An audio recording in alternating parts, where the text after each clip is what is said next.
दोस्तों, एक ही शख्स एक वक्त में हीरो या विलन कैसे हो सकता है? अमेरिकन राइटर एंथनी मारा कहते हैं कि एक शख्स अपनी कहानी में हीरो होता है और किसी दूसरे की कहानी में विलन। लेकिन पाकिस्तान में एक ऐसा शख्स भी आया है जो हीरो भी था और विलन भी। उनके चाहने वाले उन्हें इस्लाम का मुजाहिद, मसीहा कहते हैं, तो उनके मुखालिफ उन्हें फाशिस्ट और डिक्टेटर के नाम से याद रखते हैं। ज़ियाउल हक। ये हुकूमत खत्म हो चुकी है, सारे मुल्क में माशाल्लाह नाफिज कर दिया गया है। इसमें ना पापायत का तसव्वुर मौजूद है, ना किसी खास तबके की इजारादारी। जिस वक्त वो नारा लगाए तो जमीन फट जाए। Kashmir will come at the proper time. 1976 में आर्मी चीफ टेका खान रिटायर होने लगे तो प्राइम मिनिस्टर भुट्टो ने उनसे अगले आर्मी चीफ के लिए राय मांगी। आर्मी चीफ बनने की दौड़ में उस वक्त ज़ियाउल हक समेत 8 जनरल शामिल थे। उन सब में जनरल टेका खान ने सबसे कम स्कोर ज़ियाउल हक को दिया था, क्योंकि एक तो ज़ियाउल हक 8 जनरल्स में सबसे जूनियर थे और टेका खान के नजदीक एक डल आदमी थे। लेकिन फिर भी भुट्टो ने 7 जनरल्स को बाईपास करते हुए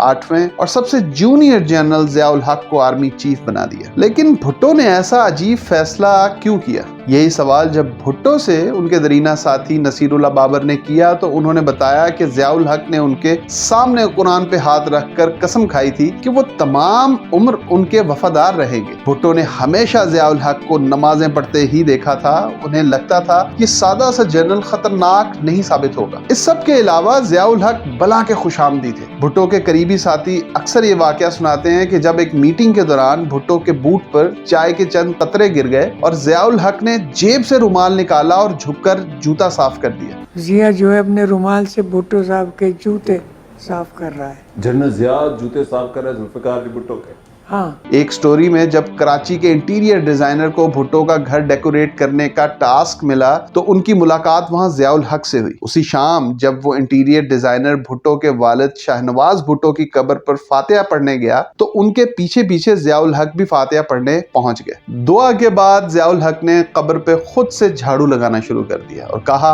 कि भुट्टो के वालिद मेरे भी वालिद जैसे थे। ज़ियाउल हक ने इंटीरियर डिजाइनर को यह भी ताकीद की कि ये बात किसी तरह भुट्टो को भी बताई जाए। एक दफा जब ज़ियाउल हक ने भुट्टो को खारिया में कैवलरी सेलिब्रेशंस के लिए इनवाइट किया तो भुट्टो को वहां ब्लू पेट्रोल यूनिफॉर्म पहनना था, जो भुट्टो के पास नहीं था और उनका खास टेलर हामिद खान भी कराची में था। लेकिन अगली सुबह उन्हें खुशगवार हैरत हुई जब उन्हें अपने बेडरूम में एक सूटकेस मिला जिसमें उनका ब्लू पेट्रोल सूट था। पता चला ज़ियाउल हक ने उनके लिए रातों रात कराची में हामिद खान से सूट बनवा कर पहुंचा दिया। भुट्टो की वाइफ नुसरत भुट्टो ने एक इंटरव्यू में बताया था कि हम व्हाइट हाउस मुल्तान में ठहरे थे। खाने के बाद सब मेहमान घरों को चले गए लेकिन ज़ियाउल हक रुके रहे। काफी देर बाद भुट्टो को जब ज़ियाउल हक के रुकने का पता चला तो उन्होंने उनसे मालूम किया कि वो वहाँ क्यों मौजूद हैं। ज़ियाउल हक ने कहा कि मुझे जाने के लिए किसी ने कहा ही नहीं। भुट्टो इतनी ताबेदारी देखकर बेगम से बोले, मुझे नया आर्मी चीफ मिल गया। खुशामदी होने के अलावा ज़ियाउल हक के क्रेडिट में जॉर्डन हुकूमत की वफादारी भी। 1967 से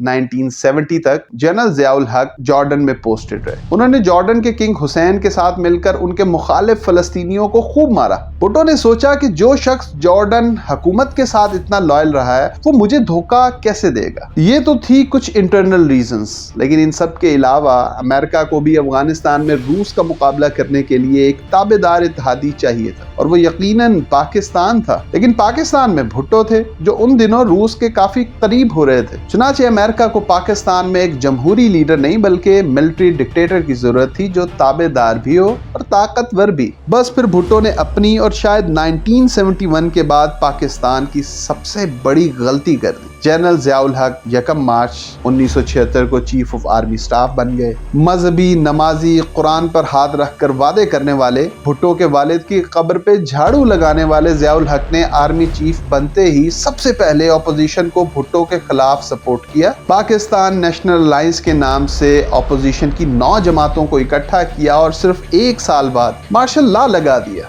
2 साल बाद भुट्टो को तख्ता-ए-दार पर लटका दिया। किस्मत के जुल्म का अंदाजा लगाइए, भुट्टो ने सबकी राय को रद्द करके सबसे जूनियर जनरल को आर्मी चीफ बनाया और उसने भुट्टो को ही फांसी पर लटका दिया। इस मार्शल लॉ ने सिर्फ भुट्टो की जिंदगी का खात्मा ही नहीं किया बल्कि पाकिस्तान एक तारीख दौर में दाखिल हो गया। ज़ियाउल हक ने पाकिस्तान को उस अफगान जंग में शामिल किया जो पाकिस्तान की नहीं बल्कि अमेरिका की जंग थी। इस जंग के बदले किराए के कातिल के तौर पर हमने अरबों डॉलर अमेरिका से लिए। तकरीबन 30 लाख افغان مجاہدین پاکستان آئے جو آج بھی کہیں نہ کہیں پاکستان میں موجود ہیں۔ یہ مجاہدین اکیلے نہیں آئے بلکہ اپنا کلچر، سوچ اور عادات بھی ساتھ لے کر آئے۔ پاکستان سمگلنگ، اسلحہ، نشہ اور غربت کا گڑھ بن گیا۔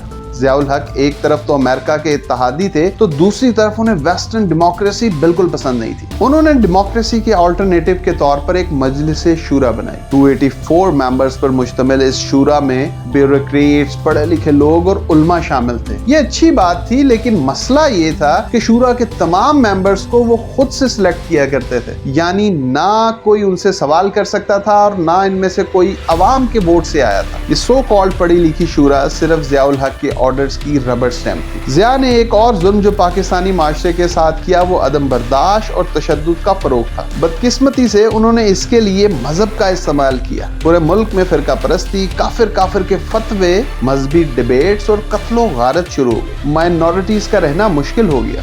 ضیاء نے پیس اور محبت کے دین اسلام کی تصویر مرنے مارنے والا دین بنا کر پیش کی۔ حتیٰ کہ آج بھی ان کی باقیات طالبان اور ٹی ایل پی کی شکل میں موجود ہیں۔ آج بھی وطن عزیز میں جس کا دل چاہتا ہے کسی پہ بھی فتویٰ لگا کر کسی کو بھی مار ڈالتا ہے۔ ضیاء الحق نے فلم انڈسٹری اور انٹرٹینمنٹ کو بھی تقریباً جڑ سے اکھاڑ دیا۔ پہلے فلمز اور ڈراماز پہ ٹیکس بڑھایا، پھر ایکٹرز اور سنگرز کو دھمکیاں دی جانے لگی۔ نتیجتاً ہر سال جہاں 100 سے زیادہ فلمیں بنا کرتی تھی وہاں بس 1-2 سالانہ فلمیں ہی بن پاتی تھی۔ وہ فلمیں بھی غنڈہ گردی، بدماشی اور بیہودہ گانوں پر مشتمل ہوا کرتی تھی۔ 600 سینماز گھٹ کر 20 سے 25 رہ گئے۔ 40 سال پہلے نفرت کا جو بیج بویا گیا تھا آج بھی اس کی فصل ہر دن ہر جگہ کاٹی جاتی ہے۔ اس سب کے باوجود ضیاء الحق نے ایک کام ایسا کیا جس کے لیے شاید پاکستانی تاریخ ان کی محسن رہے گی۔ انہوں نے بدترین ذاتی مخالفت کے باوجود بھٹو کا ایٹمی پروگرام جاری رکھا۔ امریکہ یہ جوہری پروگرام نہیں چاہتا تھا اور ضیاء الحق ان کے اتحادی تھے، لیکن وہ مسلسل اپنے امریکی دوستوں سے جھوٹ بولتے رہے اور پاکستان کا ایٹمی پروگرام چلتا رہا۔ You are starting an Islamic pool of arms and particularly an atomic pool. Is that true? No, this is wrong. This is propaganda.